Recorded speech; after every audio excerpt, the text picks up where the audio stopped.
Somebody once told me they were reciting a mantra and it was 2 lines from the Bhagavad Gita. Someone else called the Vishnu Sahasranamam just a mantra for Vishnu. A teacher I know insists a shloka is basically a chant. 3 words used everywhere, used almost always wrong. In the tradition these words come from, mantra, shloka and stotra were never the same thing. 2 of them aren't even the same kind of thing. Here's where it actually splits. Start with mantra and start with where it comes from, the Vedas. Tradition holds the Vedas weren't composed by any person. They were heard, seen by sages in deep meditation, not authored. That category has a name, Shruti, that which is heard. A mantra belongs to that layer, and the belief behind it is specific. The power isn't mainly in what the words mean. It's in the sound itself, the exact vibration, said exactly right. By tradition, you don't have to understand a mantra for it to work. You have to get the sound precisely correct. One of the oldest of these is addressed to Rudra, the fierce, untamed form, later known as Shiva. It sits inside the Yajurveda in a hymn called the Rudram.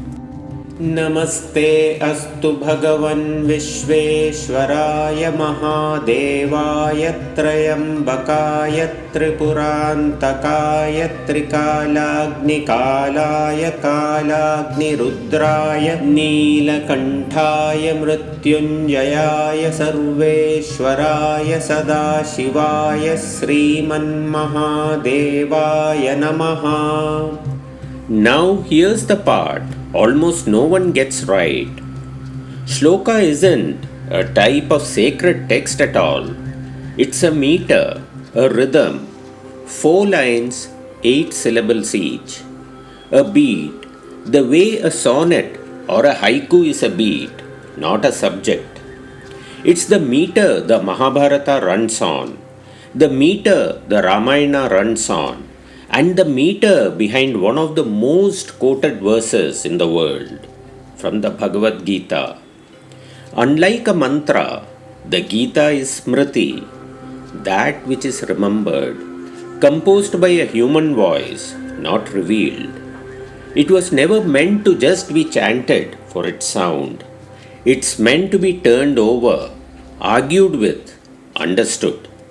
अथ षष्ठोऽध्यायः श्रीभगवानुवाच अनाश्रितः कर्मफलं कार्यं कर्म करोति यः स सन्न्यासी च योगी च न निरग्निर्न चाक्रियः यं सन्न्यासमिति प्राहुः योगं तं विद्धि पाण्डव न ह्यसन्न्यस्तसङ्कल्पः योगी भवति कश्चन. Third word, stotra. Simpler than it sounds. A stotra is praise, a hymn composed to someone, a specific god addressed by name. Unlike a mantra, a stotra usually has a known author behind it, and it's built to be sung, not just recited. One of the most famous stotras in the tradition is addressed to Vishnu, 1,000 of his names, one after another. In the Mahabharata's own story, it's placed in the mouth of Bhishma, the dying grandsire on his bed of arrows, speaking it to Yudhishthira. That's the frame the epic gives it. How much of that scene is history and how much is the epic's own storytelling is genuinely something scholars still debate. So take it as the story the text tells about itself, not settled fact. अविकाराय शुद्धाय नित्याय परमात्मने सदैकरूपरूपाय विष्णवे सर्वजिष्णवे यस्य स्मरणमात्रेण जन्मसंसारबन्धनात् विमुच्यते नमस्तस्मै विष्णवे प्रभविष्णवे. So here's where it stops being three separate boxes. The Vishnu Sahasranamam, the stotra we just heard, isn't written in some special stotra style. It's written in the exact same meter as the Gita. Shloka, Anushtup, same 4 lines, same 8 syllables. Which means shloka was never competing with mantra or stotra in the first place. It's the shape the words are poured into. Mantra and stotra are about what the words are doing, reaching for sound power or reaching for praise. Shloka is just the container both of them can be poured into. One rhythm, 2 very different jobs riding inside it.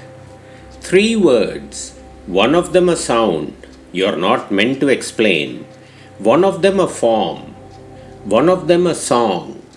Next time someone uses them like they are the same thing, you'll know exactly where they stop being interchangeable.